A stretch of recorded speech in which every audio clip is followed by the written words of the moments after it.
Hello friends, स्वागत है आप सबका आपके अपने यूट्यूब चैनल स्मार्ट स्टडी 2.0 में। आज की ये वीडियो बाल विकास का संपूर्ण निचोड़ वीडियो है। इस वीडियो में मैंने उन सभी मनोवैज्ञानिक से संबंधित प्रश्न शामिल किया है जिनसे प्रश्न आपके एग्जाम में पूछे जाते हैं। इन मनोवैज्ञानिक से 10 से 15 क्वेश्चन आपके एग्जाम में पूछे जाते हैं। यहाँ से प्रश्न सीडीपी और लैंग्वेज दोनों सेक्शन में पूछे जाएंगे। जिनकी तैयारी हो गई है उनके लिए ये रिवीजन वीडियो है, और जिनकी तैयारी अभी कंप्लीट नहीं हुई है वो इस वीडियो को कम से कम 2 बार जरूर देखें। इस वीडियो में मैंने सभी प्रकार के प्रश्नों को समाहित किया है। तो चलिए फ्रेंड्स, वीडियो को स्टार्ट करते हैं। अगर आप चैनल पर नए हैं तो चैनल को सब्सक्राइब कर लीजिए और इस वीडियो को आप लोग अपने फ्रेंड्स में भी शेयर कर दीजिए। पहला क्वेश्चन है, जीन पियाजे के संज्ञानात्मक विकास सिद्धांत के अनुसार किस चरण पर अनैच्छिक क्रियाएं अधिगम का प्रधान और प्राथमिक माध्यम होती है? अनैच्छिक क्रियाएं यानी अपनी क्रियाओं पर नियंत्रण नहीं है, जो संज्ञानात्मक विकास सिद्धांत के संवेदी गामक अवस्था से संबंधित है। इसमें बच्चा जो है बहुत छोटा होता है, जन्म से लेकर 2 वर्ष तक के बच्चे, इनकी जो है अपनी क्रियाओं पे नियंत्रण नहीं होता है।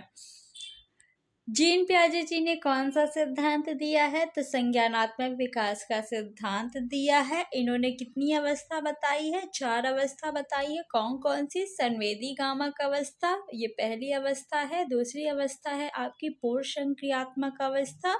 तीसरी अवस्था है मूर्त संक्रियात्मक अवस्था और चौथी अवस्था है औपचारिक संक्रियात्मक अवस्था। औपचारिक संक्रियात्मक अवस्था को अमूर्त संक्रियात्मक अवस्था के नाम से भी जानते हैं। संवेदी गामक अवस्था को इंद्रिय जनित अवस्था के नाम से भी जानते हैं। जीन पियाजे के सिद्धांत के अनुसार अगर एक स्कीम संतुष्ट परिणाम नहीं देता है तो रिक्त स्थान उत्पन्न होता है। क्या उत्पन्न होगा? तो अगर स्कीम संतुष्ट परिणाम नहीं देगा तो असंतुलन उत्पन्न होगा। ऑप्शन नंबर सेकंड आपका सही है। अगर संतुष्ट परिणाम देता है तो संतुलन स्थापित होगा या उत्पन्न होगा। जीन पियाजे के संज्ञानात्मक विकास के सिद्धांत के अनुसार बच्चे किस अवस्था से वस्तु स्थायित्व समझना प्रारंभ कर देते हैं? तो वस्तु स्थायित्व समझना प्रारंभ जो है संवेदी गामक अवस्था से करते हैं। और वस्तु स्थायित्व प्राप्त किस अवस्था में करते हैं? तो प्राप्त जो है पूर्व संक्रियात्मक अवस्था में करते हैं। ले-वाइगोत्स्की के अनुसार शिक्षण अधिगम की कौन सी विधि अधिगम को समुन्नत यानी प्रमोट करती है? निष्क्रिय अनुकरण, निष्क्रिय आपका निगेटिव टैग वर्ड है तो ये गलत हो गया। सहभागी अधिगम बिल्कुल सही है। ले-वाइगोत्स्की जी ने कौन सा सिद्धांत दिया है? तो सामाजिक सांस्कृतिक सिद्धांत दिया है। इनके अनुसार बच्चे जो है समाज से अंतःक्रिया करके सीखते हैं, यानी परस्पर सहयोग करके सीखते हैं। तो ऑप्शन नंबर सेकंड बिल्कुल सही है। व्याख्यात्मक शिक्षण ये भी निगेटिव है, ये उच्च स्तर की कक्षा के लिए पॉजिटिव है। उद्दीपक प्रतिक्रिया अनुकूलन ये ले-वाइगोत्स्की जिससे संबंधित नहीं है। लॉरेंस कोहलबर्ग ने बच्चों एवं वयस्कों में नैतिक तर्क का मूल्यांकन के लिए किसका उपयोग किया? तो लॉरेंस कोहलबर्ग जी ने कौन सा सिद्धांत दिया है? नैतिक विकास का सिद्धांत दिया है। इन्होंने 3 स्तर बताए हैं नैतिक विकास के सिद्धांत के और 6 चरण बताए हैं। इन्होंने बच्चों एवं वयस्कों में नैतिक तर्क का मूल्यांकन करने के लिए परिकल्पित स्थितियों का प्रयोग किया। इन्होंने बच्चों को परिकल्पित स्थितियां बताई और उसके आधार पे उनके विचार पूछे कि इन स्थिति में आप क्या करेंगे। और ऐसे ही लगभग 20 वर्षों तक इन्होंने रिसर्च किया यानी प्रयोग किया। उसके बाद इन्होंने नैतिक विकास का सिद्धांत दिया। तो ऑप्शन नंबर फर्स्ट आपका बिल्कुल सही है, बाकी तीनों गलत है। लॉरेंस कोहल वर्ग ने बच्चों और वयस्कों से संबंधित किस विषय की जांच की थी? प्रशंसा का संवेगों पर प्रभाव नहीं, शारीरिक विकास को प्रभावित करने वाले कारक। तो आपको पता है कि लॉरेंस कोहल वर्ग जी ने नैतिक विकास का सिद्धांत दिया है, तो नैतिक तर्क का विकास ऑप्शन नंबर थर्ड बिल्कुल सही है। फोर्थ भी गलत है, संवेगात्मक विकास का क्रम इन्होंने नहीं बताया। बहुबुद्धि सिद्धांत कहलाता है कि बहुबुद्धि सिद्धांत किसने दिया है? हावर्ड गार्डनर जी ने दिया है। इनके अनुसार बुद्धि जो है 8 प्रकार की होती है। 8 प्रकार जो है ये एनसीईआरटी के अकॉर्डिंग है। बुद्धि विभिन्न प्रकार की हो सकती है, तो ये बिल्कुल सही है। बुद्धि को तेज नहीं किया जा सकता। आप जब प्रैक्टिस करेंगे तो बुद्धि तेज होगी, तो ये तो गलत है। बुद्धि को सटीक रूप से मापा जा सकता है। क्या बुद्धि को सटीक रूप से मापा जा सकता है कि किसमें कितनी बुद्धि है? नहीं मापा जा सकता है, तो ये गलत है। सभी व्यक्तियों में बुद्धि स्तर एक समान है। देखिए, सभी व्यक्तियों में बुद्धि स्तर एक समान नहीं है। अगर एक समान होता तो सब जो है वो टॉप ही करते। आपको पता है ना, एक ही क्लास में एक ही टीचर से पढ़ के बच्चे कोई अच्छा नंबर लाते, कोई कम। क्यों? क्योंकि उनकी जो बुद्धि स्तर है वो एक समान नहीं है। जीन पियाजे के अनुसार व्यवहारों और विचारों का संयोजन, व्यवस्थीकरण, पुनर्संयोजन और पुनर्व्यवस्थीकरण किसके सुसंगत प्रणाली में लाना क्या कहलाता है? तो ये संगठन यानी ऑर्गेनाइजेशन कहलाता है। ऑप्शन नंबर थर्ड बिल्कुल सही है। मिथ्या धारण ये गलत है, संकल्पना गलत है, असंतुलिनीकरण भी गलत है। जीन पियाजे के अनुसार व्यक्ति किस अवस्था को प्राप्त करने के लिए समाधान की निरंतर खोज में लगा रहता है? तो संतुलन की अवस्था को प्राप्त करने के लिए व्यक्ति जो है निरंतर समाधान की खोज में लगा रहता है। ऑप्शन नंबर फर्स्ट आपका बिल्कुल सही है। जीन पियाजे जी ने कौन सा सिद्धांत दिया है? तो संज्ञानात्मक विकास का सिद्धांत दिया है जीन पियाजे जी ने। जीन पियाजे के संज्ञानात्मक विकास के सिद्धांत के अनुसार किस अवस्था में बच्चे अनैच्छिक क्रियाओं से ऐच्छिक क्रियाओं की ओर बढ़ना आरंभ करते हैं? तो अनैच्छिक क्रियाओं से ऐच्छिक क्रियाओं की ओर बढ़ना किस अवस्था में प्रारंभ करते हैं? संवेदी गामक अवस्था। इसकी एज क्या है? तो जन्म से लेकर 2 वर्ष तक। जन्म से लेकर 2 वर्ष तक बच्चा जब जन्म लेता है तो उसकी जो है अपनी किसी भी क्रिया पे नियंत्रण नहीं होता है, लेकिन जैसे जैसे वो बड़ा होता है धीरे धीरे अपनी क्रियाओं पे नियंत्रण करना प्रारंभ कर देता है। पूर्व संक्रियात्मक अवस्था की अवधि जो है 2 से लेकर 7 वर्ष है। एग्जाम में पूछा जाता है, ध्यान रखिएगा। मूर्त संक्रियात्मक अवस्था की अवधि 7 से लेकर 11 वर्ष तक है। औपचारिक संक्रियात्मक अवस्था की अवधि 11 से ऊपर की अवस्था है। सिद्धांतवादी और उनके द्वारा प्रतिपादित विचार का सही युग्म चुनिए। लेवाइगोस्की जी ने कौन सा सिद्धांत दिया है? सामाजिक सांस्कृतिक सिद्धांत और सांस्कृतिक उपकरण जो है ये लेवाइगोस्की जी से संबंधित है, तो ये सही है आपका। हावर्ड गार्डनर जी ने कौन सा सिद्धांत दिया है? बहुबुद्धि का सिद्धांत दिया है। इनके अनुसार बुद्धि विभिन्न प्रकार की होती है। बुद्धि कुल कितने प्रकार की है? तो एनसीईआरटी के अकॉर्डिंग 8 प्रकार। जी घटक बुद्धि जो है ये स्पीयरमैन जी ने बताया है। स्पीयरमैन जी ने बुद्धि का द्विकारक सिद्धांत दिया है, जिसमें एक कारक आपका जी घटक है और दूसरा एस घटक, तो ये गलत है। जीन पियाजे जी ने कौन सा सिद्धांत दिया है? तो इन्होंने संज्ञानात्मक विकास का सिद्धांत दिया है और संज्ञानात्मक विकास की 4 अवस्था इन्होंने बताया है, और बच्चा जो है विभिन्न अवस्थाओं से होके अपना संज्ञानात्मक विकास करता है। पाड़ जो है ये लेवाइगोस्की जी से संबंधित है, तो ये गलत हो जाएगा।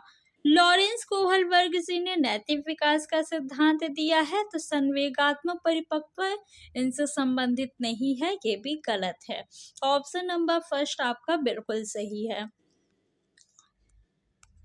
रजनी अपने दोस्तों के कार्यों को जैसा को तैसा मानसिकता के आधार पर जांचती है।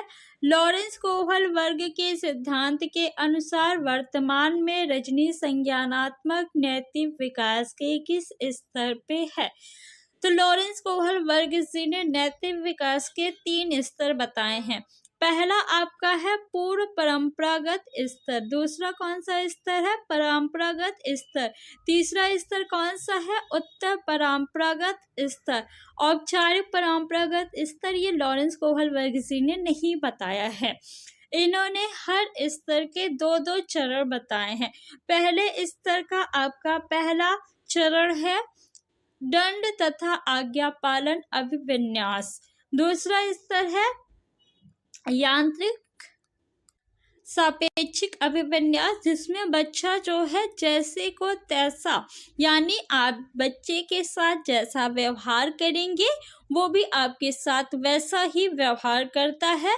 तो ऑप्शन नंबर सेकंड आपका बिल्कुल सही है, पहला स्तर और दूसरा चरण। लेव वाइगोस्की के सिद्धांत को किस तरह का सिद्धांत माना गया है? तो लेव वाइगोस्की जी ने सामाजिक सांस्कृतिक सिद्धांत दिया है। मनोविश्लेषणात्मक गलत है, व्यवहारवादी गलत है, व्यवहारवादी जो है वो वाटसन है। सूचना प्रसंस्करण ये भी गलत है। ऑप्शन नंबर सेकंड बिल्कुल सही है, सामाजिक सांस्कृतिक सिद्धांत।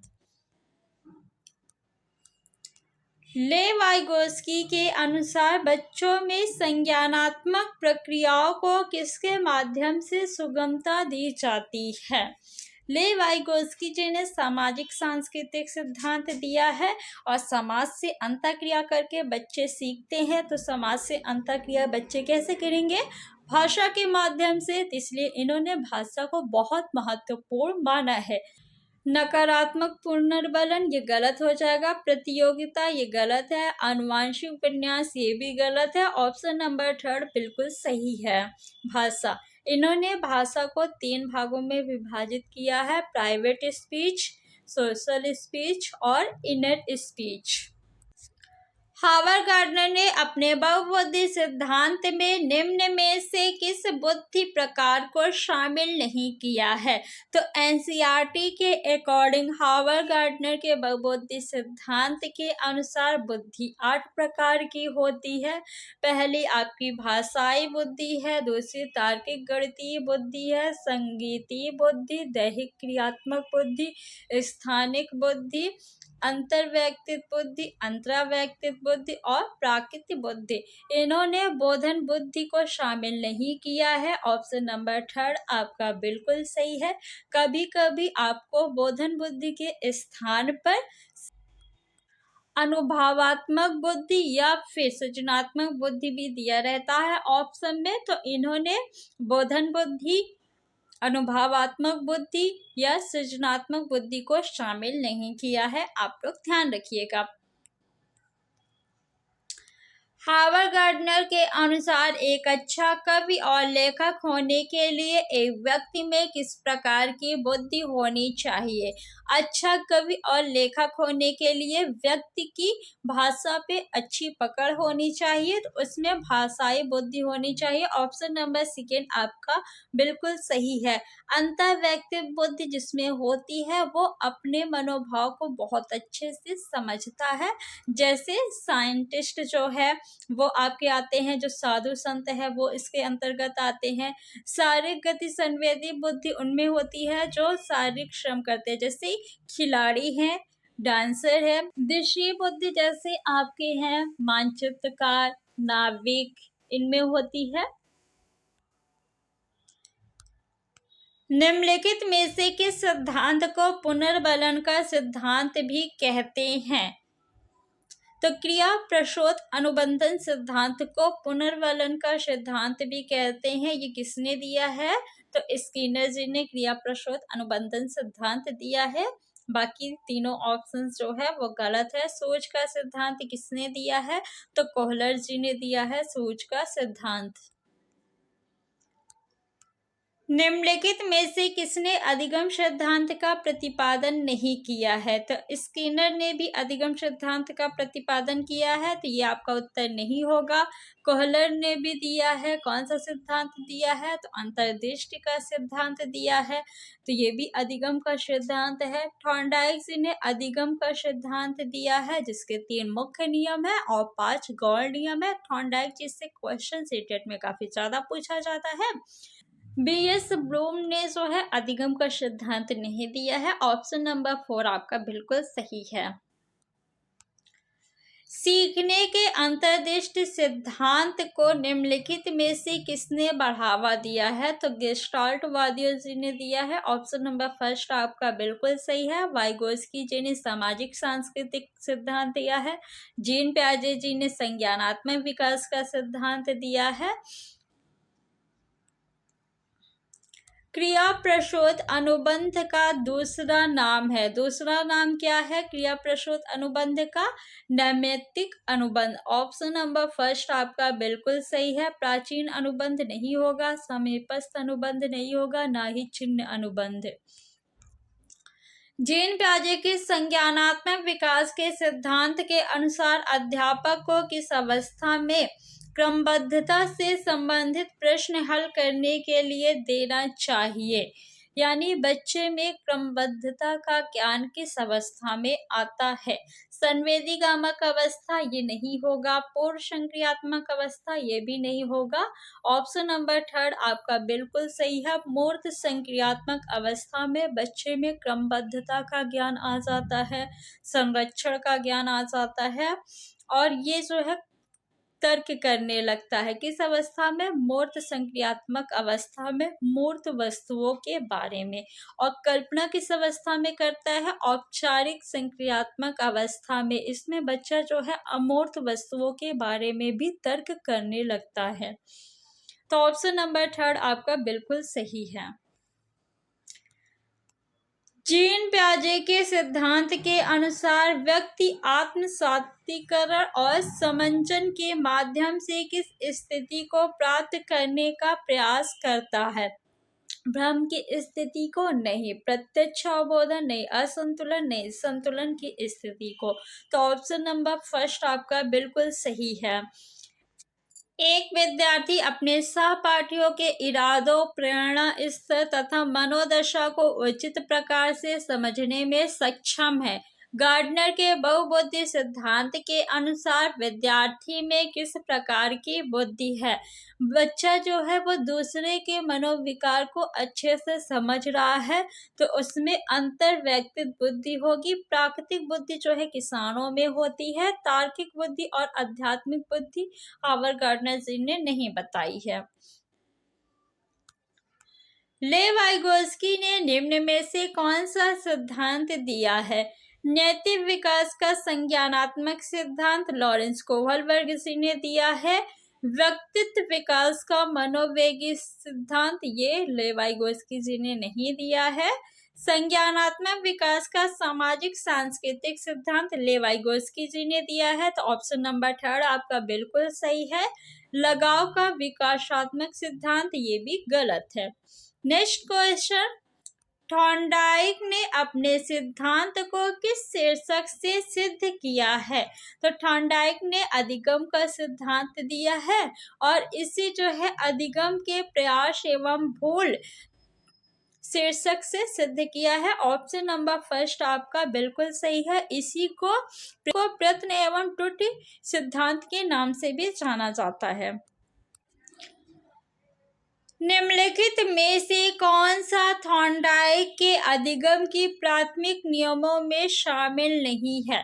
थॉर्नडाइक ने 3 जो है मुख्य नियम दिए हैं। कौन कौन से? अभ्यास का नियम, प्रभाव का नियम और तत्परता का नियम। कितने गौण नियम दिए हैं? 5 गौण नियम दिए हैं। तो एग्जाम में आपसे पूछा जाता है, 4 ऑप्शन दे दिया जाएगा और पूछा जाएगा कौन सा मुख्य नियम नहीं है। तो आप ये तीनों मुख्य नियम याद कर लीजिए, आप आसानी से क्वेश्चन कर लेंगे। तो अभ्यास का नियम, प्रभाव का नियम और तत्परता का नियम, ये तीनों नियम जो है मुख्य नियम है। तो ऑप्शन नंबर 3 आपका बिल्कुल सही हो जाएगा, क्योंकि इसमें पूछा गया है कौन सा प्राथमिक नियमों में शामिल नहीं है। तो सहचरात्मक स्थानांतर का नियम जो है ये आपका गौड़ नियम है। निम्नलिखित में से कौन सा सीखने के मुख्य नियमों में शामिल नहीं है? तो तत्परता का नियम शामिल है, अभ्यास का नियम भी शामिल है और प्रभाव का नियम भी शामिल है। तो बहुअनुक्रिया का नियम ये मुख्य नियम नहीं, गौड़ नियम है। तो ऑप्शन नंबर 3 आपका बिल्कुल सही है। निम्नलिखित में से कौन सा युग्म सही नहीं है? सीखने का उद्दीपक अनुक्रिया सिद्धांत थॉर्नडाइक ने दिया है, बिल्कुल सही है, तो ये आपका उत्तर नहीं होगा। सीखने का क्रिया प्रशोध अनुबंधन सिद्धांत बीएफ स्किनर जी ने दिया है, ये भी बिल्कुल सही है, तो ये भी आपका उत्तर नहीं होगा। सीखने का क्लासिकल सिद्धांत पावलोव ने दिया है, ये भी आपका बिल्कुल सही है। सीखने का समग्र सिद्धांत हॉल ने नहीं दिया है, तो ऑप्शन नंबर 4 आपका बिल्कुल सही हो जाएगा। क्रिया प्रशोध अनुबंधन सिद्धांत का प्रतिपादन किसने किया है? हॉल ने नहीं, थॉर्नडाइक ने नहीं, हेगार्टी ने नहीं, स्किनर ने। ऑप्शन नंबर 4 आपका बिल्कुल सही है। थॉर्नडाइक ने अधिगम का सिद्धांत दिया है। व्यवहार के कारण व्यवहार में परिवर्तन अधिगम है, या किसने कहा है? तो व्यवहार के कारण व्यवहार में परिवर्तन अधिगम गिलफोर्ड ने कहा है। ऑप्शन नंबर 1 आपका बिल्कुल सही है। कुछ प्रमुख मनोवैज्ञानिक और उन्होंने कौन सा सिद्धांत दिया है देख लीजिए, क्योंकि ये एग्जाम में काफी ज्यादा पूछे जाते हैं। पावलोव ने कौन सा सिद्धांत दिया है? तो क्लासिकल अनुबंधन सिद्धांत दिया है। थॉर्नडाइक जी ने कौन सा सिद्धांत दिया है? प्रयास एवं त्रुटि का सिद्धांत। हल ने कौन सा सिद्धांत दिया है? तो इन्होंने प्रबलन का सिद्धांत दिया है। इसी को प्रणोद न्यूनीकरण सिद्धांत के नाम से भी जाना जाता है। स्किनर ने कौन सा सिद्धांत दिया है? क्रिया प्रशोध अनुबंधन सिद्धांत दिया है। इसी को नैमित्तिक अनुबंधन सिद्धांत के नाम से भी जाना जाता है। कोहलर ने कौन सा सिद्धांत दिया है? सीखने का गेस्टाल्ट अंतर्दृष्टि सिद्धांत दिया है। पियाजे जी ने कौन सा सिद्धांत दिया है? तो सीखने का संज्ञानात्मक सिद्धांत दिया है। लेवाइगोस्की जी ने कौन सा सिद्धांत दिया है? तो इन्होंने सामाजिक संज्ञानात्मक सिद्धांत या सामाजिक सांस्कृतिक सिद्धांत दिया है। पावलोव ने किस पे प्रयोग किया? तो इन्होंने कुत्तों पे प्रयोग किया। थॉर्नडाइक जी ने किस पे प्रयोग किया था? इन्होंने बिल्ली पे प्रयोग किया। हल ने किस पे प्रयोग किया? तो इन्होंने चूहा पे प्रयोग किया। स्किनर ने किस पे प्रयोग किया? तो स्किनर ने भी चूहों पे प्रयोग किया। कोहलर ने किस पे प्रयोग किया? तो इन्होंने वन मानुस यानी चिंपैंजी पे प्रयोग किया। Next question number 31। सीखने का पठार सीखने की प्रक्रिया के मुख्य अभिलक्षण है।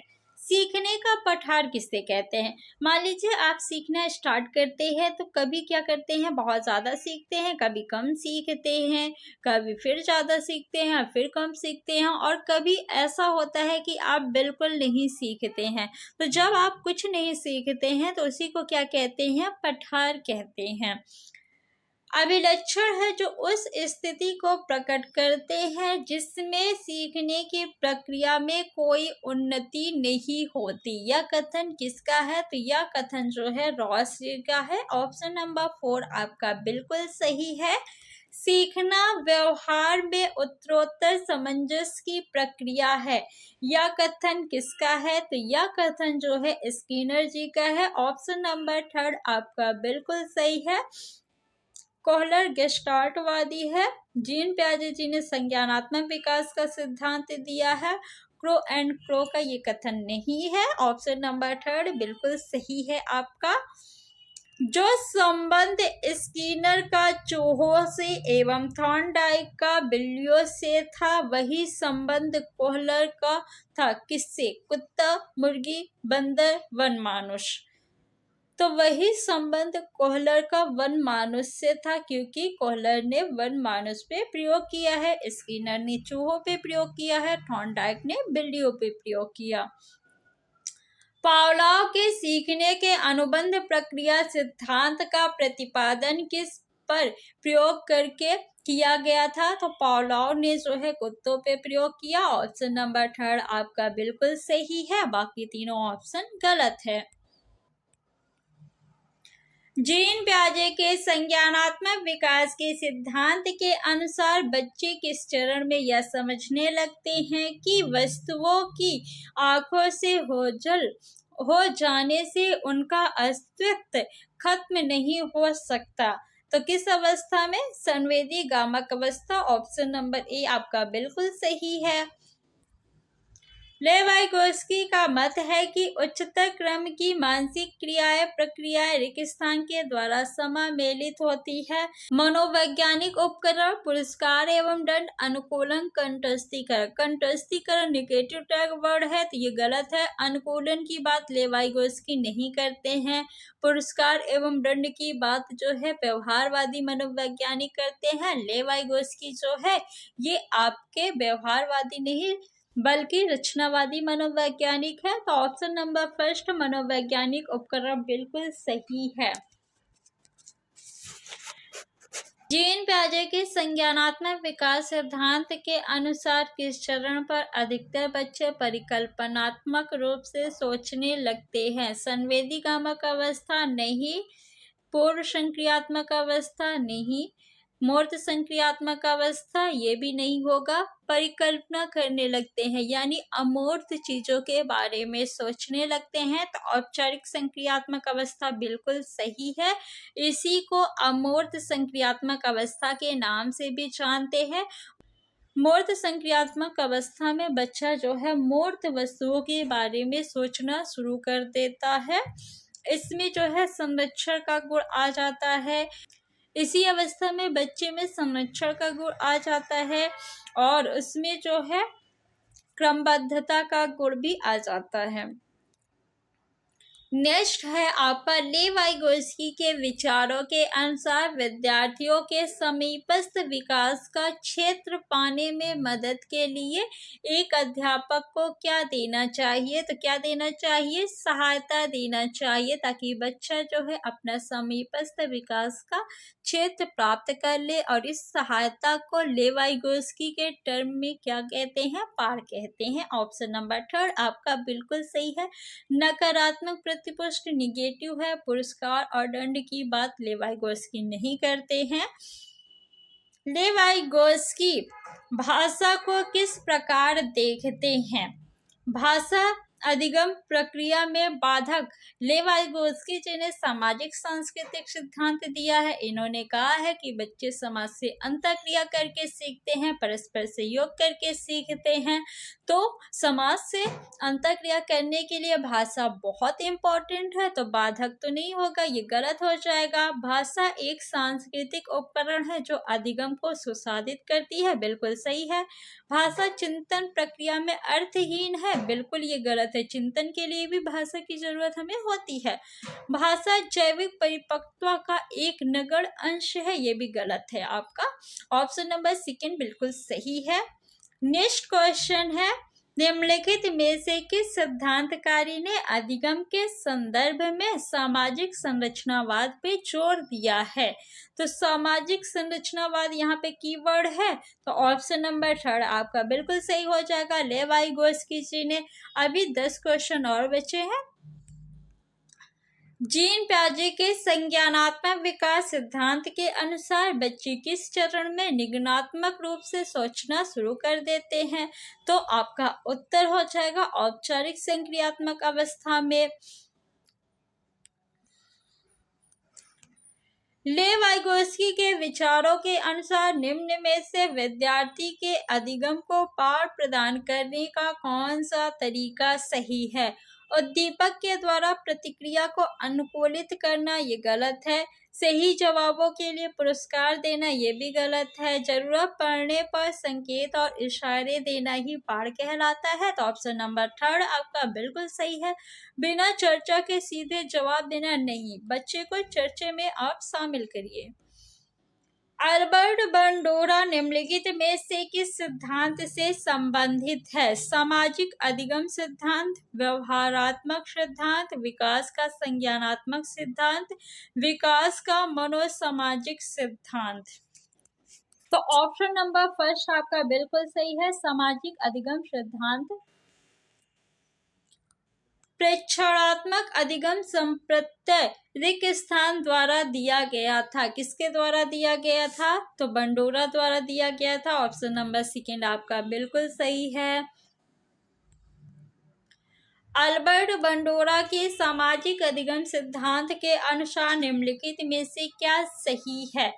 बच्चों के सीखने के लिए प्रतिरूपण यानी मॉडलिंग एक अच्छा तरीका है। अनसुलझा संकट बच्चों को नुकसान पहुंचा सकता है, ये बिल्कुल गलत है। संज्ञानात्मक विकास सामाजिक विकास से स्वतंत्र है, स्वतंत्र नहीं है, संबंधित है। खेल अनिवार्य है और विद्यालय में इसे प्राथमिकता देनी चाहिए, तो ये अल्बर्ट बंडोरा जी ने नहीं कहा है। ऑप्शन नंबर फर्स्ट आपका बिल्कुल सही है। बच्चों के सीखने के लिए प्रतिरूपण यानी मॉडलिंग एक अच्छा तरीका है। कोहलर निम्न में से किससे संबंधित है? अभिप्रेरणा का सिद्धांत, विकास का सिद्धांत, व्यक्तित्व का सिद्धांत, अधिगम का सिद्धांत। तो कोहलर ने अंतर्दृष्टि का सिद्धांत दिया है, जो कि अधिगम का सिद्धांत है। ऑप्शन नंबर 4 आपका बिल्कुल सही है। अंतर्दृष्टि सोच द्वारा सीखने के सिद्धांत को कोहलर ने किस पे प्रयोग किया? तो कोहलर ने किस पे प्रयोग किया है? वनमानुष पे। कुत्ते पे किसने प्रयोग किया? पावलोव ने। बिल्ली पे किसने प्रयोग किया? आप लोग बताइए। और चूहे पे किसने प्रयोग किया? ये भी आप लोग बताइए। कोहलर यह सिद्ध करना चाहता था कि सीखना एक ऐसी स्थिति है जिसमें व्यक्ति पशु से श्रेष्ठ है। नहीं, सीखना कोहलर के अकॉर्डिंग स्वायत्त यादृच्छिक क्रिया है। ऑप्शन नंबर सेकंड बिल्कुल सही है। थर्ड एंड फोर्थ जो है ये भी गलत है। संज्ञानात्मक संज्ञान है सीखना, नहीं। परिस्थिति के विभिन्न अंगों का प्रत्यक्षीकरण, ये भी गलत है। अभिक्रमायोजित अधिगम का प्रत्यय किसने दिया था? हल ने दिया, नहीं। थॉर्नडाइक जी ने तो अधिगम का सिद्धांत दिया है। हल ने जो है प्रबलन सिद्धांत दिया है। स्किनर ने दिया है। ऑप्शन नंबर 3 आपका बिल्कुल सही है। वॉटसन जो है ये व्यवहारवादी मनोवैज्ञानिक है। ब्रोनर किससे संबंधित है? अभिप्रेरणा का सिद्धांत, संज्ञानात्मक अधिगम सिद्धांत, विकास का सिद्धांत, व्यक्तित्व का सिद्धांत। व्यक्तित्व का सिद्धांत नहीं, विकास का सिद्धांत नहीं, अभिप्रेरणा का सिद्धांत, ये भी गलत है। ऑप्शन नंबर सेकंड संज्ञानात्मक अधिगम सिद्धांत बिल्कुल सही है। तो फ्रेंड्स टोटल हम लोगों ने 50 क्वेश्चन देखे हैं और सभी क्वेश्चन जो है बहुत इंपॉर्टेंट है। एग्जाम में यहाँ से क्वेश्चन आपके जरूर पूछे जाएंगे, तो आप लोग इस वीडियो को कम से कम 2 बार जरूर देखिएगा और इस वीडियो को अपने फ्रेंड्स में शेयर कर दीजिए। तो आज के लिए इतना ही। Thanks for watching.